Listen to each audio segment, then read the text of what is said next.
Hai, Assalamualaikum warahmatullahi wabarakatuh. Tematik kelas 3, tema 1, pertumbuhan dan perkembangan makhluk hidup. Subtema 1, ciri-ciri makhluk hidup. Muatan bahasa Indonesia. Kali ini kita akan belajar menyebutkan ciri makhluk hidup, kemudian menemukan istilah khusus, mengidentifikasi ide pokok, menemukan kata atau istilah khusus, menjelaskan prosedur atau identifikasi ide pokok, dan mengidentifikasi perbedaan pertumbuhan dan perkembangan makhluk hidup. Selanjutnya, menyimpulkan ciri-ciri makhluk hidup dengan menyusun sebuah informasi lisan ataupun tulisan, menuliskan pokok informasi, menceritakan kembali, menuliskan informasi, dan mengidentifikasi perkembangan dan pertumbuhan makhluk hidup. Pertama, untuk menemukan kata-kata baru atau menemukan istilah khusus, maka kita harus membaca suatu teks atau bacaan, tentunya tentang ciri-ciri makhluk hidup. Nah, kemudian berilah tanda kata-kata baru tersebut dan carilah arti katanya pada Kamus Besar Bahasa Indonesia atau KBBI. Setelah kita membaca sebuah teks tentang ciri-ciri makhluk hidup, kita akan menemukan kata-kata baru atau istilah khusus mengenai ciri-ciri makhluk hidup, seperti tumbuh dan berkembang.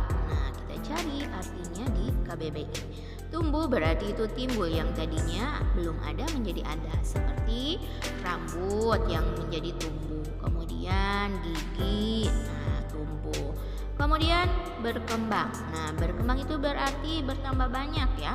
Seperti giginya yang awalnya 1 menjadi banyak, menjadi 2, 3 gitu. Selanjutnya, setelah menemukan istilah khusus dan mencari makna katanya di KBBI, kita bisa menyusun kalimat dari kata-kata baru atau kata-kata khusus tersebut.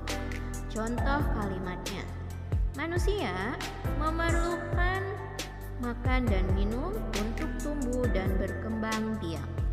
Selain menuliskan kalimat menggunakan kosakata baru yang ditemukan, kita juga bisa menuliskan sebuah cerita menggunakan kosakata baru atau istilah khusus yang kita temukan.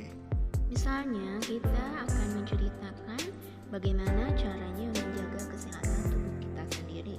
Nah, maka gunakanlah kosakata yang sudah diketahui artinya dan tentunya kosakatanya yang tepat sesuai dengan EYD atau ejaan yang disempurnakan, dan tentunya satu lagi kita gunakan tanda baca seperti koma, titik, ataupun penggunaan kata atau kalimat yang harus menggunakan huruf kapital.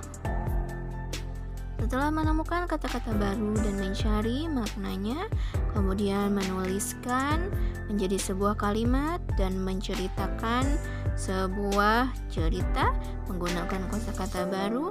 Yang terakhir, kita bisa menggunakan kosakata baru yang ditemukan untuk mendeskripsikan sebuah gambar.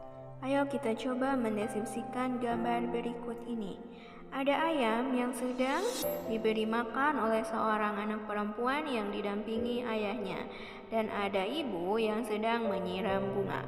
Kita gunakan kosakata baru yang telah kita temukan tadi, yaitu tumbuh dan berkembang.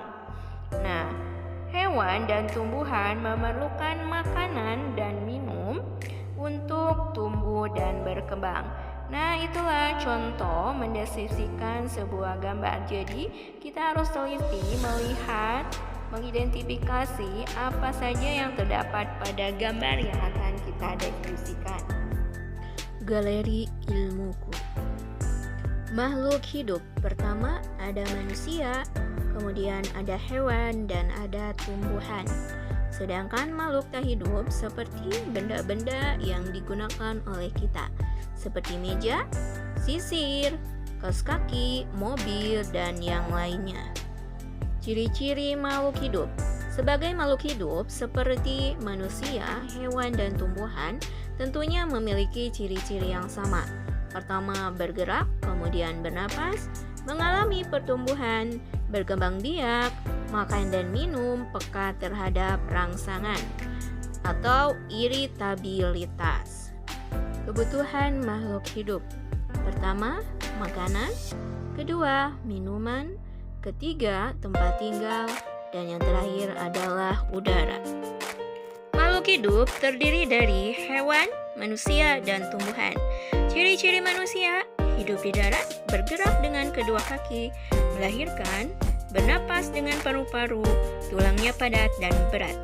Kemudian hewan, ciri-cirinya: hidup di darat dan di air, bergerak dengan kaki, sayap, sirip, tangan, dan ekor, melahirkan, bertelur, dan melahirkan bertelur, bernapas dengan insang, paru-paru, atau kulit.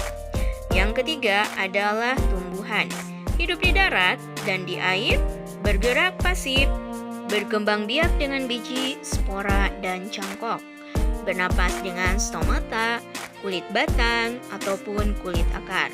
Yang terakhir, melakukan fotosintesis. Perkembangbiakan makhluk hidup dengan cara ovipar atau bertelur, pipipar beranak, opopipipar yaitu dengan cara bertelur dan beranak.